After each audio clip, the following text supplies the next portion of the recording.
మనం ఎప్పటి నుంచో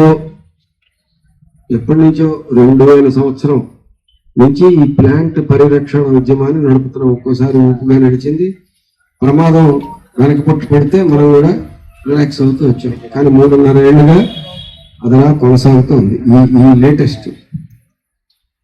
దానికి కారణం ప్రభుత్వం యొక్క కేంద్ర ప్రభుత్వం విధానం. మనం ఈ 3.5 ఏళ్లలో ఈ విధానం గురించి దాని ప్రమాదం గురించి చెప్తూ వచ్చాం. ఇప్పుడు రాజకీయ పార్టీలు అన్నింటినీ అడిగాం, ఏమిటి విధానం అని.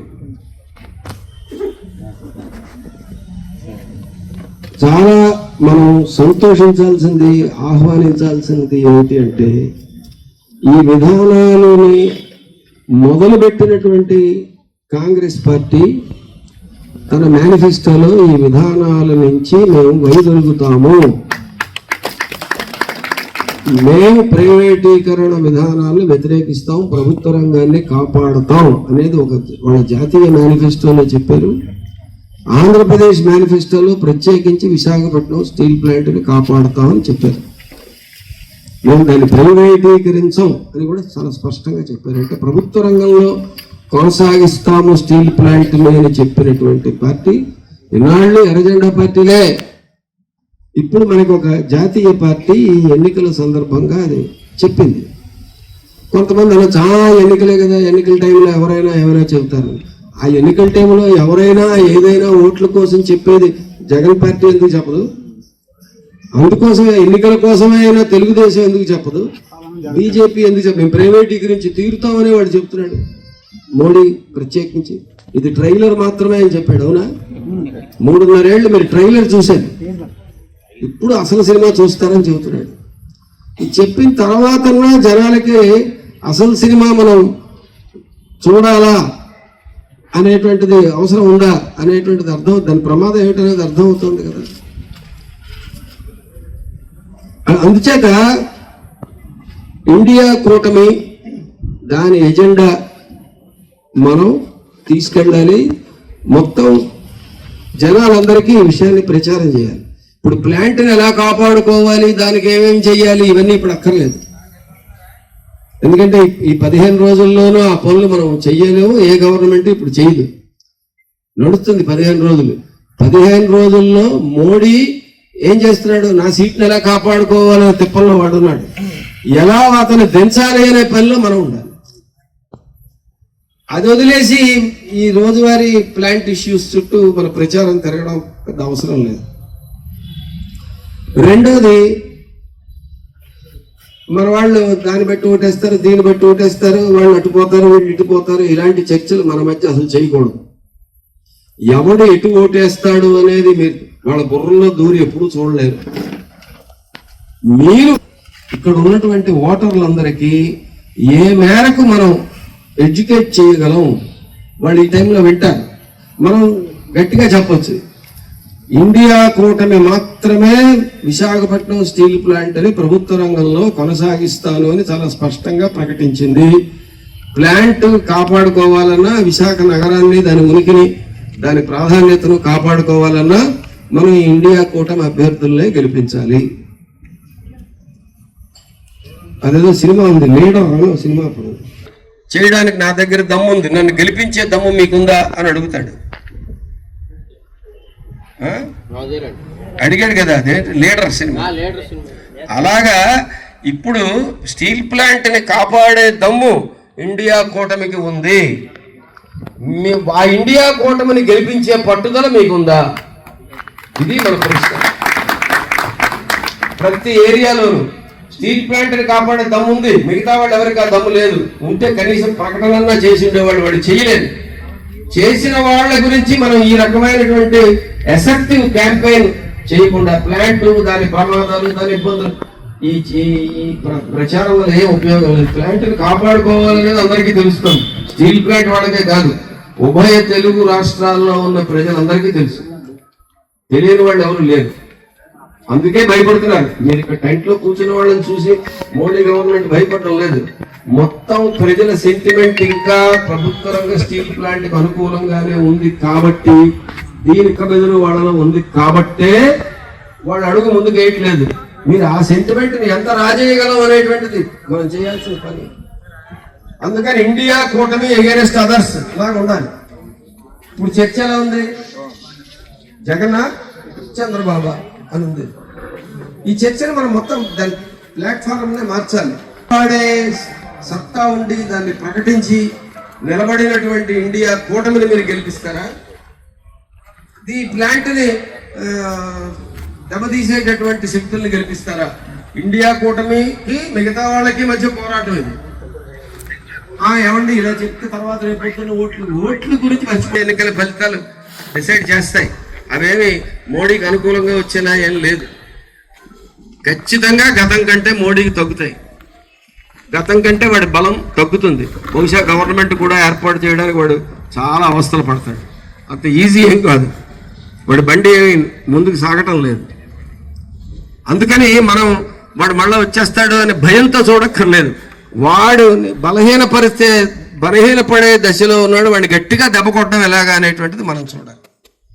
వాడే బలహీనపడితే ఈ ప్రాంతీయ పార్టీల నాయకుల డ్యాన్సులు డ్రామాలు ఎలా మారుతాయో అది మనకు తెలియదు. అంత సిచ్యువేషన్ వచ్చినప్పుడు స్టీల్ ప్లాంట్ జోలికి రాగలిగిన ధైర్యం ఎవడుకుంటుంది?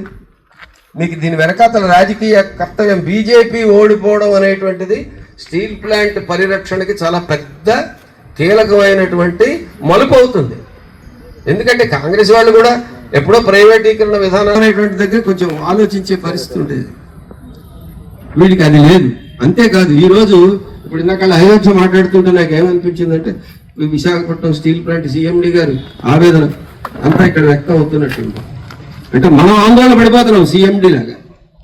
సిఎండి మనల్ని ప్రశ్నిస్తున్నాడు. ఎందుకని ఈ రూల్స్ రివర్స్ ఎందుకు అయిపోయింది? ఎందుకైపోయిందంటే బీజేపీ ఏజెంట్. మీకు డౌట్ ఏమైనా ఉందా? ఈ సిఎండి ప్లాంట్ కోసం వచ్చాడని ఆవేదన పడిపోతున్నాడని, నేను కాపాడలేని మీరే కాపాడండి అని అంటున్నాడు. సిఎండికి ఏమాత్రం నిజాయితీ ఉంటే కనీసం మీ జీత బత్యాలు తెల్లకి ఇవ్వాలి కదా. మీ జీతాలే ఇవ్వడం చేతకాని వాడు, కోలు అవతల పక్క నుంచి అవతల పక్కకి తెచ్చుకోవడం చేతకాని వాడు ఇందులో ఉన్నాడంటే దాని అర్థం ఏంటి? బీజేపీ వాడు తెచ్చిపెట్టింది. ఒక పేషెంట్ ఉంటాడు ఆసుపత్రిలో, మనం కొంచెం చూస్తుంటాం సినిమాల్లో. పేషెంట్ అని డాక్టర్ బతికించాలని రకరకాల మందులు ఇస్తూ ఉంటాడు. ఆ పేషెంట్ అని డాక్టర్ లేని సమయం చూసి పేషెంట్ కి ఆ మందులు మార్చేసి ఇవ్వాల్సిన సెలైన్ ప్లేస్ లో పాయిజన్ పెట్టేసి చంపేయాలని చూసేటువంటి విలన్లు ఉంటారే, ఆ విలన్ స్థానంలో ఉన్నది బీజేపీ. ఆ పేషెంట్ అని కాపాడే డాక్టర్ స్థానంలో కార్మికులు ఉన్నారు. ఇప్పుడు ఏం చేయాలి? పేషెంట్ అని కాపాడాలంటే నువ్వు మందులు ఇవ్వడం మీద ఫోకస్ పెడితే చాలదు, ఆ విలన్ సంగతి తేల్చడం మీద దృష్టి పెట్టాలి. కాబట్టి ఇప్పుడు పేషెంట్ 15 రోజుల్లో ఏం పోడు.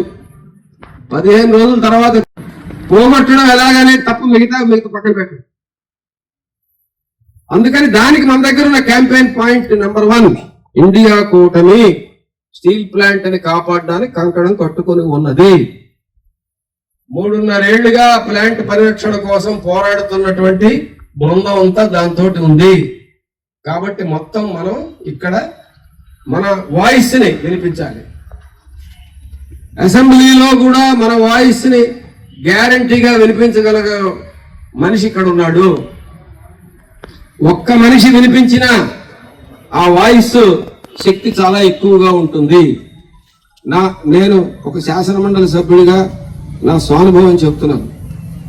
ఒక్కడనే బాక్సైట్ మీద శాసన మండలిని 2 రోజులు నడవనివ్వకుండా ఆపి గవర్నమెంట్ బాక్సైట్ మైనింగ్ పాలసీని రివర్స్ అయ్యే వరకు మనం ఆపాం. వాళ్ళు రివర్స్ చేసుకోవాల్సి వచ్చింది. బయట ఉద్యమం నడిచింది కాబట్టి లోపల గొంతుకు వినిపించాం కాబట్టి 2 కలిసి.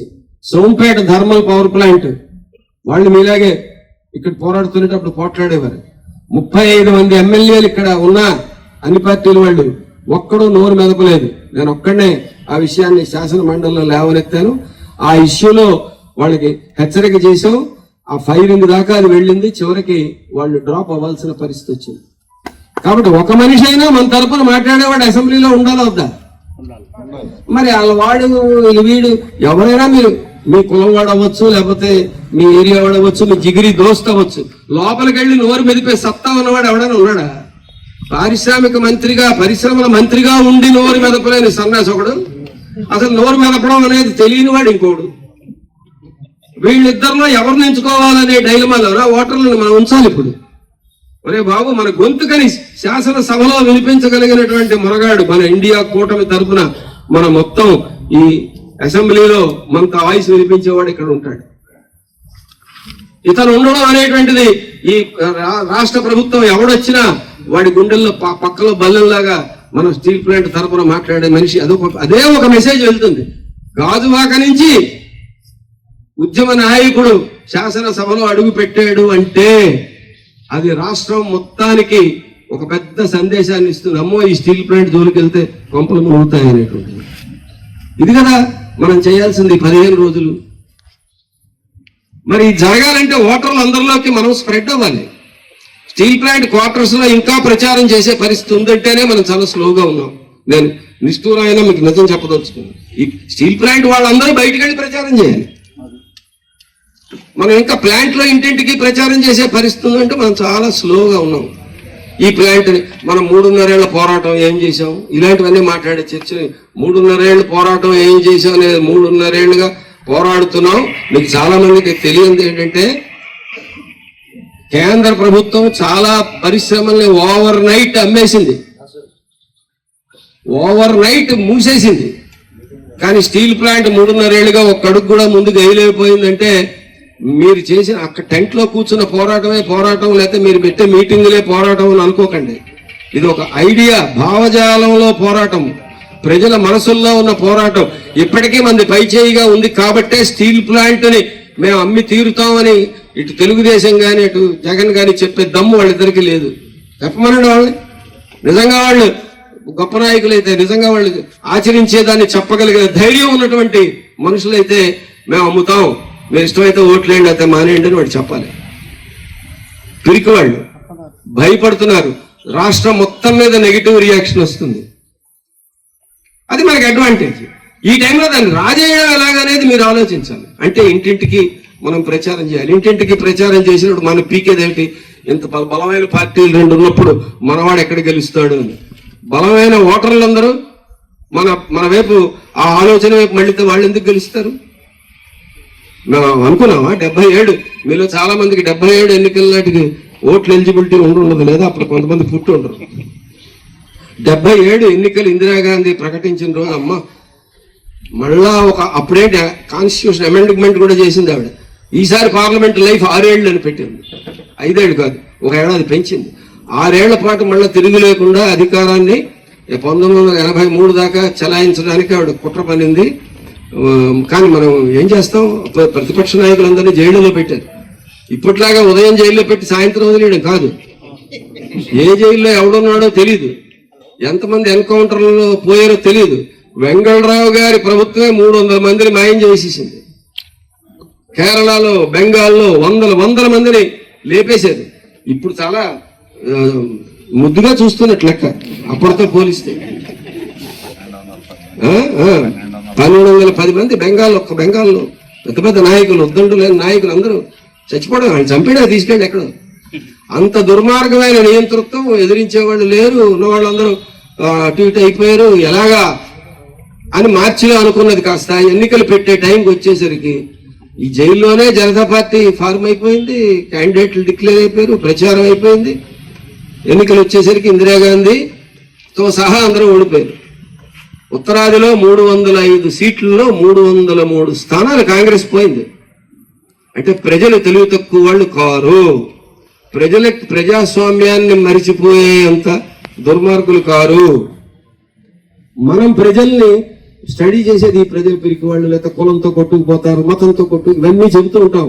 ఇవన్నీ ఎప్పుడంటే ప్రజాస్వామ్యం ఉన్నప్పుడు వాళ్ళు చలాయించుకునే రకరకాల మాటలు. ప్రజాస్వామ్యమే కట్టేసి నోరు నొక్కేసి నేను మాట్లాడకుండా చేసి అప్పుడు కులం గురించి మాట్లాడితే అవడం వెండు, దేవుడి గురించి మాట్లాడితే అవడం వెండు. ఇప్పుడు అందుకనే రామాలయం పనిచేయడం లేదు, కులాలు పనిచేయడం లేదు. మోడీ ఎంత డెస్పరేట్ గా రెచ్చగొట్టి మాట్లాడుతున్నాడు అంటే ఈరోజు ఈ ఇండియా కూటమి వాళ్ళు వస్తే మీ ఆస్తులను లాగేసుకుంటారని చెప్తున్నాడు. ఇప్పుడు ఆస్తులు లాక్కుంటున్నది మోడీ గారు కదా. ఇప్పుడు బ్యాంకుల్లో మనం దాచుకున్న డబ్బులన్నీ అదానికి ఇచ్చేసి కట్టబెడుతున్నది ఎవరు? 12 లక్షల కోట్లు బ్యాంకుల్లో మనం అందరం కలిసి దాచుకున్న డబ్బుల్ని అదానికి అప్పులు ఇచ్చి వాడు ఎగ్గొడితే రైట్ ఆఫ్ చేసినటువంటి వాళ్ళు ఎవరు? లాక్కున్నది ఎవరు? గంగవరం పోర్టులో 10% రాష్ట్ర ప్రభుత్వం వాటా ఉంటే అది లాక్కుని అదానికి అప్పచెప్పింది ఎవరు? మనమే లాక్కోవడమే కాదు, నవయుగ వాడిది లాక్కున్నారు, ఈ గంగవరం రాజుగారిది లాక్కున్నారు, అక్కడ జిఎంఆర్ వాడిది లాక్కున్నారు. అంటే చిన్నపాటి వాళ్ళ ఆస్తుల్ని, పెట్టుబడిదారుల ఆస్తుల్ని కూడా ఈ పెద్ద కార్పొరేట్లు లాక్కుంటున్నారు. లాక్కునే పని చేస్తూ మేమైతే మీ ఆస్తుల్ని కాపాడుతాం, వాడైతే వచ్చే తూపోతాడని పచ్చి అబద్ధాలు వాడు ప్రచారం చేస్తున్నాడు.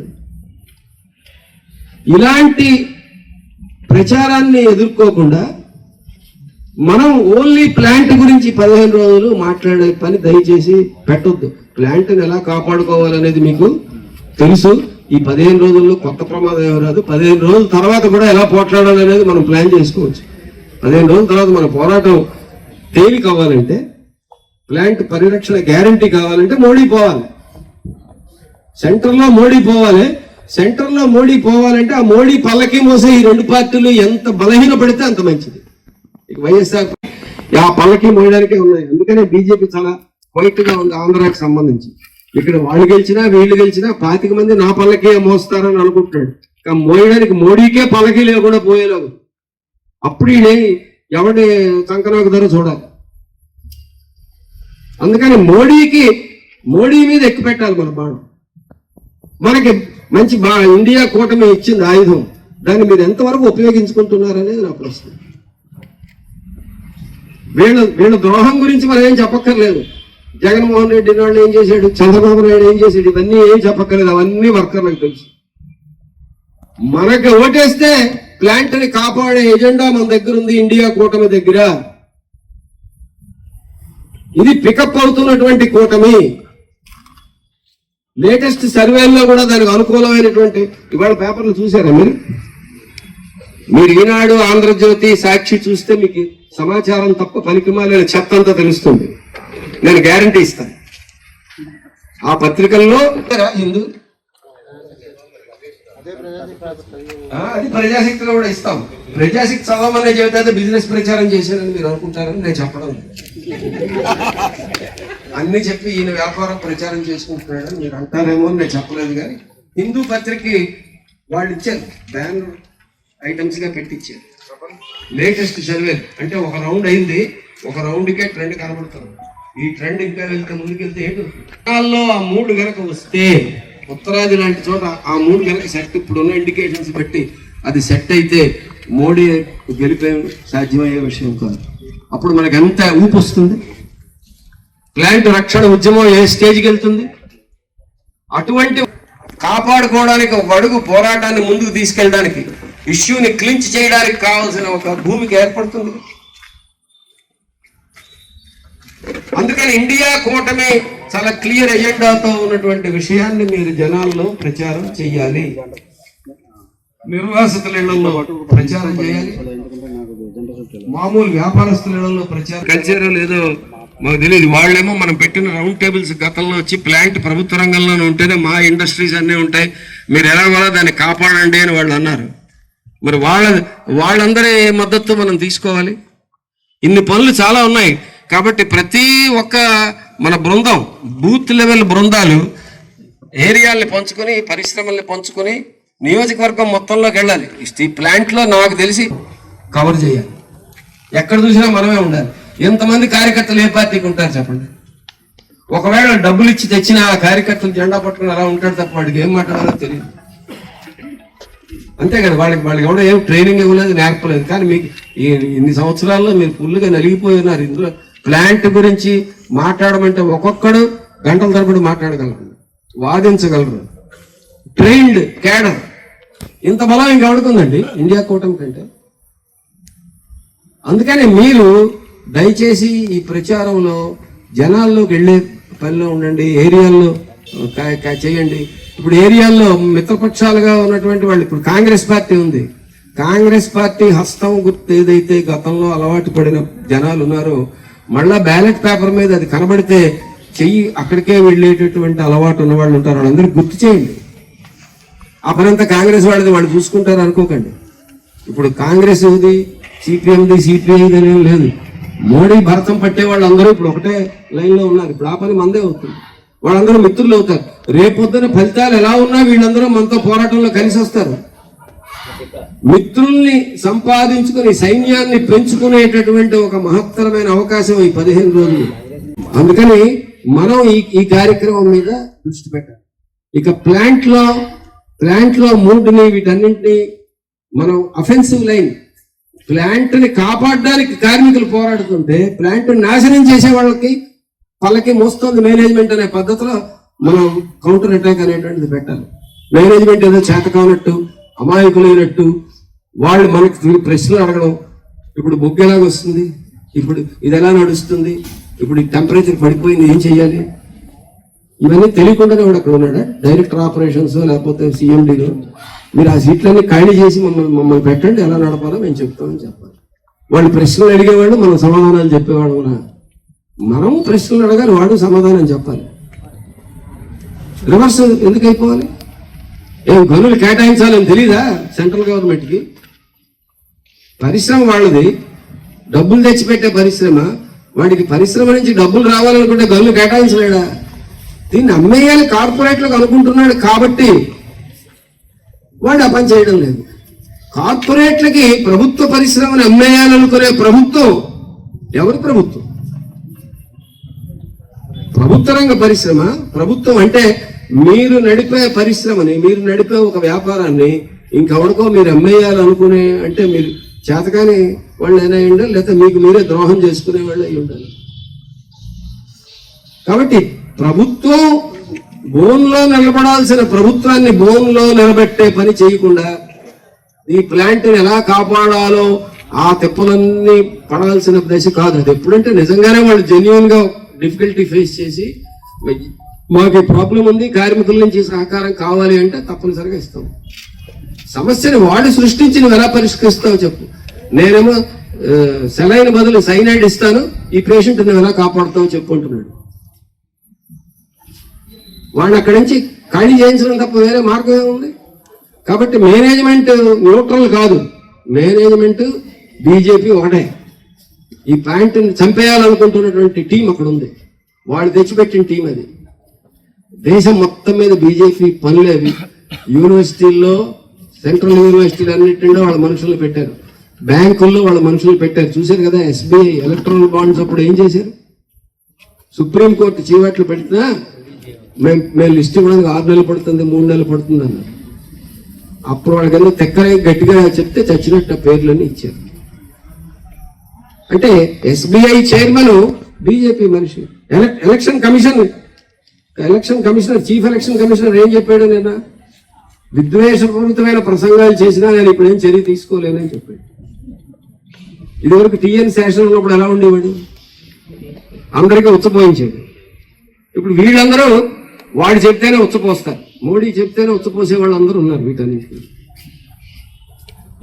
ఇంత మొత్తం వ్యవస్థలన్నింటినీ మోడీ స్వాధీనం చేసుకుని నడుపుతున్న టైంలో మళ్ళా గనక మోడీ అధికారంలోకి వస్తే వాడు ఈ బలాన్ని ఉపయోగించుకుని స్పీడ్గా ఎలా ముందుకెళ్తాడో ఒకసారి ఊహించండి. ప్రజాస్వామ్యం మీద దాడి ఇంకా ఎంత తీవ్రం అవుతుందో ఆలోచించండి. ప్రజాస్వామ్యం లేకపోతే ఇలా మీటింగ్ పెట్టుకోగలరా మీరు? ఎమర్జెన్సీ కాలంలో ఇలాగ మాకు తెలిసి ఇలాంటి మీటింగ్లు ఎప్పుడు మేము పెట్టుకోలేదు. చీకట్లో రహస్యంగా ఎవరింట్లోనూ 4-5 కూర్చునేవారు. నరసింహరావు గారు మా ఎల్ఐసి ఆఫీస్కి వస్తే ఆయన ఎవడో నాకు మనిషి బయటపడకుండా రహస్యంగా నెట్వర్కింగ్ చేసుకోవడం అనేటువంటి. నందూరు ప్రసాదరావు గారు అర్ధరాత్రి వచ్చి మీటింగ్లు పెట్టి ఎక్కడో ఒక చోట ఒక సర్కులర్ పట్టుకొచ్చి ఇది అందరూ చదివేసి మళ్ళీ నాకు ఇచ్చేయండి, ఇది కాపీలు ఎక్స్ట్రా తీయట్లేదు, లీక్ అయితే ప్రమాదం. ఏకే గోపాలన్ స్పీచ్ అది మాకు ఇచ్చి అందరి చేత చదివించి ఆయన వెళ్ళాడు. అంత సీక్రెటివ్ గా ఒక మీటింగ్ పెట్టడానికి లేదు, ఒక ర్యాలీ తీయడానికి లేదు. అటువంటి ఒక నియంతృత్వ పాలన వస్తే మీరు మీ టెంట్ ఉంటుందా, మీ క్యాంపెయిన్ అవుతుందా, మీ ప్రచారం అవుతుందా? ఎవరు ప్లాంట్ వ్యతిరేకిస్తే వాళ్ళందరూ ఉపా చట్టం కింద పెడతానంటే అప్పుడు వీళ్ళందరూ జైల్లో ఉంటారు, మీరందరూ ఇళ్లలో ఉంటారు, డ్యూటీలో ఉంటారు, ఎందుకంటే ప్లాంట్ ఉండదు.